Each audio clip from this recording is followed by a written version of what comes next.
Bom, no vídeo anterior nós falamos então sobre os atributos das classes e objetos, e nesse vídeo nós iremos falar sobre os métodos, como implementar, como definir as ações que esses objetos podem executar. Bom, então os métodos são operações, são ações que os objetos daquela classe poderão executar. Tá? São funções ou procedimentos, como você deve ter aprendido em C. Né? Eles executam um algoritmo que você vai realmente implementar no teu código. Eles acessam ou modificam atributos daquele objeto que aquele método faz parte. Né? E um método ele retorna um valor, ou pode retornar void, como na linguagem C. E um método, assim como qualquer algoritmo, né, ele pode possuir variáveis locais. Tá? E essas variáveis podem ser de tipos primitivos, como int, double, ou pode ser de outras classes, como por exemplo uma string. As variáveis locais, assim como o Java possui convenções para nomes de atributos, métodos constantes, as variáveis locais elas também possuem convenções de nomes e elas seguem as mesmas convenções dos atributos da classe, ou seja, começam com letras minúsculas e as próximas palavras começam com letras maiúsculas, mas em geral essas variáveis locais elas podem possuir nomes menores do que os atributos, ou seja, não precisam ser nomes muito grandes. Então, voltando aí para os métodos, nós falamos aí de convenções de nomes para as variáveis locais, tá, dos métodos, mas agora nós vamos falar de convenções de nomes dos métodos em si. Então, os métodos, eles também seguem as mesmas convenções de nomes dos atributos, ou seja, começam com letras minúsculas e as próximas palavras começam com letras maiúsculas. É o camel case, começando com letra minúscula. Entretanto, normalmente, os nomes dos métodos são verbos. Então, no caso do círculo, a gente viu lá aquele get diâmetro. Aquele get do inglês é pegar, né? É um verbo. Cada método possui um modificador de acesso, que nós iremos ver aí em vídeos futuros. Possui um retorno, um nome, parâmetros e a implementação dele. Então um exemplo aí é aquele exemplo do método getArea que nós vimos no início do vídeo. Esse método getArea, o nome dele é getArea, ele retorna um double, ele não possui parâmetros nesse caso, e a implementação dele é πr². Um outro exemplo aí de método é o método char_at da classe string. Então eu abri lá o código-fonte da classe string do Java, né, que é uma classe que você inclusive já usou bastante nos laboratórios. E essa classe ela possui um método chamado char_at, que pega um caractere numa determinada posição da string. Né, e essa posição é representada aí pelo parâmetro index, que é do tipo inteiro. Ele retorna um char, tá? Então ele vai retornar o caractere naquela posição que está sendo indicada pelo parâmetro index. E a implementação dele aí ele está verificando se esse parâmetro index está dentro dos limites esperados, né? Então que limites são esses? Tem que ser um valor positivo, pode ser zero, então ele tem que ser maior ou igual a zero, ou ele tem que ser menor do que o tamanho máximo desse atributo value. Esse atributo value é o que contém a string em si. Como eu falei rapidamente em algum vídeo anterior, é um vetor de caracteres. Bom, enfim, se estiver fora desses limites, ele vai disparar uma exceção. Nós iremos ver o que é uma exceção futuramente, mas nada mais é do que indicar um erro. Nesse caso, ele está indicando que a string está fora dos limites. Caso contrário, ele vai retornar aí o caractere, que nada mais é do que o vetor de caracteres, né, nesse índice que está sendo indicado aí no parâmetro. Então tá aí dois exemplos aí de métodos dentro de classes diferentes, um na classe círculo e outro na classe string. Bom, assim como os atributos, é possível também criar um método estático. Um método estático ele vai ser aquele método da classe, são métodos utilitários. Assim como os atributos eles são declarados utilizando esse modificador de acesso static. Um detalhe é que assim como os atributos nós podemos acessar um atributo estático usando o nome da classe, os métodos estáticos, da mesma forma, nós acessamos eles utilizando o nome da classe. Então, como nós utilizamos o próprio nome da classe, não o objeto em específico, nós não precisamos de um objeto instanciado para executar aquele método. Nós podemos executar um método estático só usando o nome da classe sem necessariamente ter nenhum objeto daquela classe instanciado. Só que isso tem um porém, né?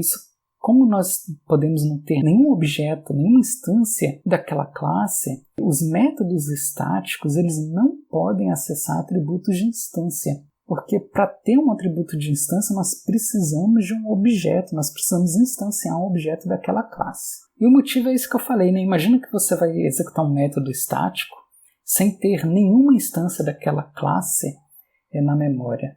Se aquele método estático acessar um atributo de instância, qual instância que vai ser acessado se não existe nenhuma instância daquela classe na memória? Então é por esse motivo que métodos estáticos só podem acessar atributos estáticos ou suas variáveis locais do método. Vamos ver então um exemplo de execução de um método estático. Um exemplo clássico é o método sqrt da classe math. Tá? Esse sqrt é square root, ele tira a raiz quadrada de um número, e nesse exemplo aí que está sendo mostrado, eu estou dentro de um método aí chamado pertence, eu estou usando a raiz quadrada de um determinado número. E para tirar essa raiz quadrada, que inclusive é um método que você vai executar muito nos laboratórios, eu estou usando o próprio nome da classe math. Então note aí que eu estou executando o método sqrt usando o nome da classe math, inclusive ele começa com letra maiúscula, sem necessariamente precisar instanciar um objeto da classe math só para executar o sqrt, isso daria muito trabalho. Como o sqrt é basicamente um método utilitário, ele não depende lá do estado de um determinado objeto, ele pode ser tranquilamente um método estático. Então está aí um exemplo de execução do método sqrt da classe math. Nós podemos ir lá no código-fonte da classe math e ver a implementação desse método. Então está aí no slide a declaração e a implementação do método sqrt, que tem como parâmetro double, que nesse caso aí ele chamou de variável a, e o sqrt é um método que vai retornar também double, mas note aí na declaração desse método que ele usa o modificador static. É assim que nós criamos um método estático na linguagem Java.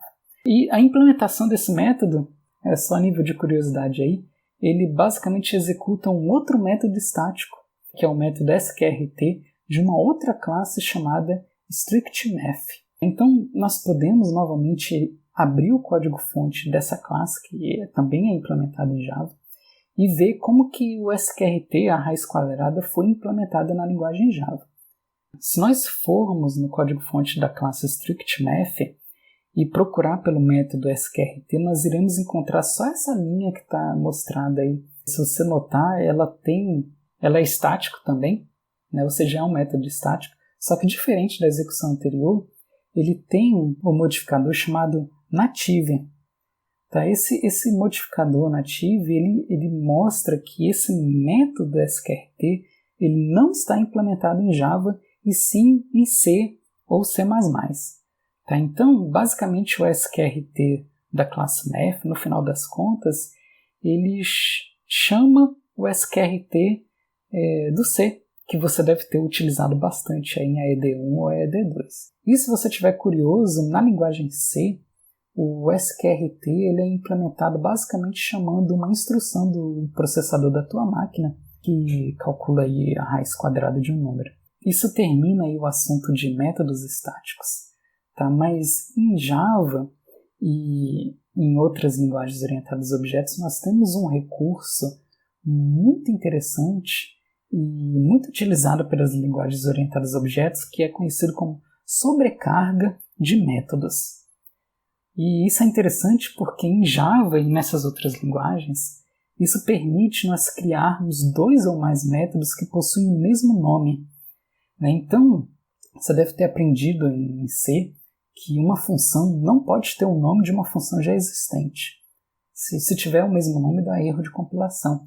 Mas em Java isso é perfeitamente possível. Você pode sim ter métodos dentro da mesma classe com os mesmos nomes. O detalhe é que eles precisam ter parâmetros de tipos ou quantidades diferentes.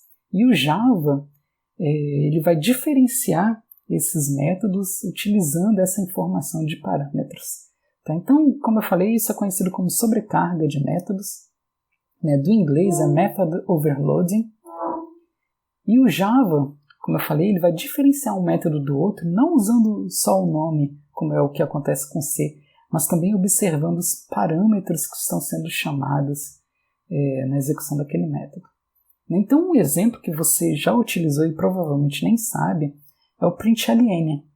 Tá? Se você abrir o código-fonte da classe printString, está disponível lá no Java, ele é implementado em Java, você vai perceber que dentro dessa classe printString existem vários métodos chamados println. E se você observar aí, eu coloquei só a definição desses métodos aí no slide, você vai perceber que eles possuem sim o mesmo nome, mas todos eles possuem parâmetros diferentes.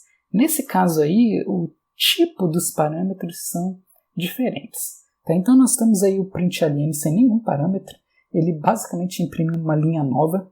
Tá? Então se você executar lá no teu código system.out.println, abre e fecha parênteses sem colocar nada dentro, ele vai imprimir uma linha nova. Tá? Inclusive você pode ver a implementação desse método lá na classe printString, ele pede para imprimir uma linha nova. É bem interessante. Nós temos aí o println para vários outros tipos, mas o que você deve estar utilizando até o momento é o último aí, que ele tem como parâmetro uma string. Então, se você executa system.out.println, passando uma string, o Java ele vai, dentre esses vários printlns aí que está sendo mostrado, ele vai escolher o último. Por quê? Porque o parâmetro que você passou é uma string, então ele vai executar o println que tem como parâmetro uma string. Mudando um pouquinho de assunto, mas ainda dentro dos assuntos de métodos, Java e outras linguagens orientadas a objetos possuem alguns métodos especiais, são dois em específico. Tá? São os métodos construtores e os métodos destrutores. Então, falando aí um pouquinho dos métodos construtores. Então, os métodos construtores eles são executados quando um objeto daquela classe é criado, quando você executa lá aquele operador new da linguagem Java. Como é que Java sabe qual é o método construtor? Qual é o método que vai ser chamado quando um novo objeto daquela classe for criado?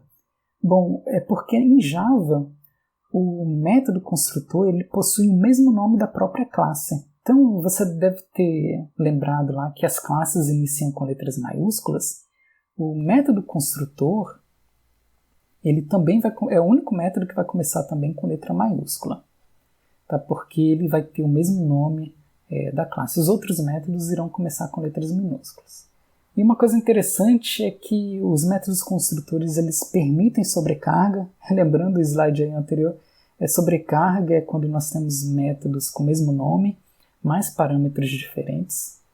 Tá? Então você pode criar vários construtores, ou seja, todos eles terão o mesmo nome, que é o nome da classe, mas os parâmetros podem ser diferentes. E um detalhe dos métodos construtores é que eles não retornam valor, eles não retornam nem mesmo void. Então um exemplo aí de método construtor, nesse exemplo eu estou criando 3 métodos construtores para a classe círculo. Tá? Círculo sem nenhum parâmetro, o segundo aí é círculo passando em double como parâmetro, e o terceiro círculo com 3 parâmetros aí.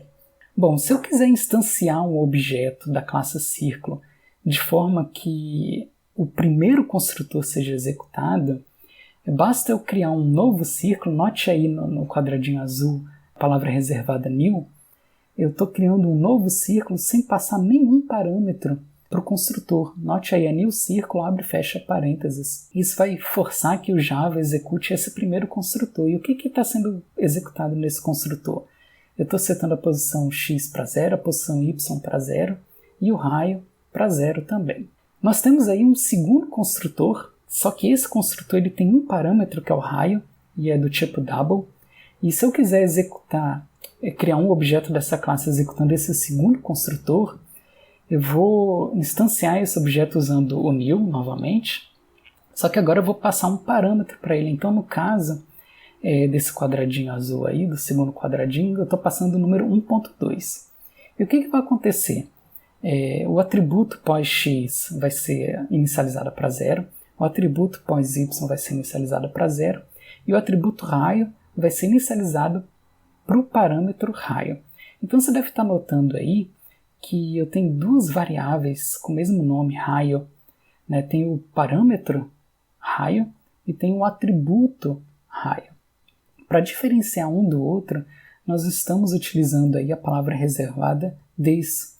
O this ele é uma palavra reservada do Java e de várias outras linguagens orientadas a objetos que representa o objeto atual. Ele é uma referência para o objeto atual. Então, nesse caso aí, eu estou utilizando this para indicar que eu quero acessar o atributo raio do objeto this, que é o objeto atual. Tá? Ou seja, eu estou utilizando esse this aí para diferenciar o atributo do parâmetro do método atual, que é o parâmetro raio. Por fim, nós temos o terceiro método construtor aí. Esse método ele possui dois parâmetros inteiros, tá? E um terceiro parâmetro que é do tipo double. Então, se eu quiser chamar esse método, basta instanciar um novo círculo passando esses três parâmetros. No caso aí da caixinha azul, eu estou passando o inteiro 1, o inteiro 3 e o double 9.8. Enfim, Java permite melhorar esse código. Eu não sei se você está observando, mas pós-x e pós-y e até o raio também, ele meio que foi escrito várias vezes nesse slide. Cada um desses atributos foram atribuídos 3 vezes. Tudo bem que aí nós temos apenas 3 atributos, mas vamos pensar no caso extremo que você tem uma classe que possui 50 atributos. Se você for criar 3 métodos construtores para essa classe e você for inicializar todo mundo, só daí são 150 linhas para o teu código. Isso vai gerar aí um código muito grande. Enfim, Java possui um recurso que permite reduzir essa quantidade de linhas e reaproveitar código. Isso é conhecido aí como encadeamento de construtores. Encadeamento de construtores é quando um construtor chama outro. Então, no caso desse exemplo aí da classe círculo, note que no primeiro construtor eu modifiquei o código-fonte dele para, em vez dele inicializar todos os atributos para 0, eu estou chamando um outro construtor para fazer essa inicialização. Nesse caso em específico, o primeiro construtor ele está chamando o terceiro construtor. Tá? Por quê? Como que eu sei que é o terceiro construtor? Porque ele tem 3 parâmetros, 2 inteiros e um double. E como é que um construtor pode chamar um outro construtor? Novamente utilizando aí a palavra reservada this. Só que em vez de ser o this ponto, que nós utilizamos aí para acessar um atributo ou até executar um método do objeto, nós estamos utilizando this direto aí com parênteses, indicando que eu quero executar um construtor. Então, nesse exemplo aí, o primeiro construtor, em vez de inicializar tudo novamente, ele vai delegar essa inicialização para o terceiro construtor, que vai inicializar o pós-x, pós-y e raio para 0. No segundo construtor, ele faz a mesma coisa, só que novamente, em vez de inicializar tudo, ele vai chamar aí o terceiro construtor, passando aí 0, 0 e o raio, que foi passado como parâmetro. E por fim, nós temos o construtor principal, que vai realmente inicializar todos os atributos. Tá? Então, voltando aí para o caso extremo que eu falei no slide anterior, se nós tivermos uma classe que tem 50 atributos, nós não teremos mais 150 linhas. Nós teremos apenas 50 linhas no terceiro construtor e os outros 2 construtores irão chamar esse terceiro construtor que vai inicializar todos os atributos. Tá? Então você pode perceber aí como esse recurso é capaz de reutilizar código aí no teu programa. Essa forma aí no slide é a forma recomendada de se criar construtores em Java. Bom, só para finalizar esse conteúdo, nós vamos falar aí dos métodos destrutores. Tá? Então, o método destrutor é um método especial, assim como o método construtor, só que nesse caso do método destrutor, ele é um método que vai ser chamado quando aquele objeto for removido da memória. Tá? Um pouco antes dele ser removido da memória. Tá? Então, o objeto ele ainda está na memória, você pode acessar os atributos dele, mas ele vai ser eliminado, ele vai ser liberado daqui a pouco. E aí o coletor de lixo ele chama o método destrutor. Tá? E que método é esse? Ele é declarado aí utilizando o finalize. Tá? O nome desse método ele vai se chamar finalize. Tá? Mas como foi dito aí no slide anteriormente, esse método ele é pouco utilizado e eu não recomendo que você utilize. Por quê? Porque não há garantias se ou quando esse método vai ser chamado. É possível que você tenha só um exemplo bem simples. Tá? Vamos dizer que você fez um programa muito pequeno, ele faz algo bem rápido e termina.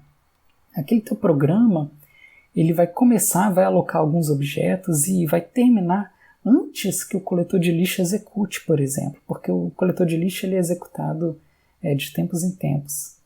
Então, nesse caso, nenhum método destrutor vai ser chamado, porque o coletor de lixo nem chegou a ser executado. Então, por esse motivo, ele é pouco utilizado e não é recomendado a sua utilização. Tá? Mas ele existe aí para casos mais avançados da linguagem Java.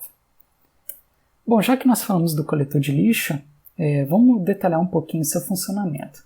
Então, o coletor de lixo é uma tecnologia-chave da linguagem Java. Como eu falei, em Java não existe aquele método free da linguagem C, não tem como liberar a memória em Java. Tá? Tudo é feito automaticamente através do coletor de lixo.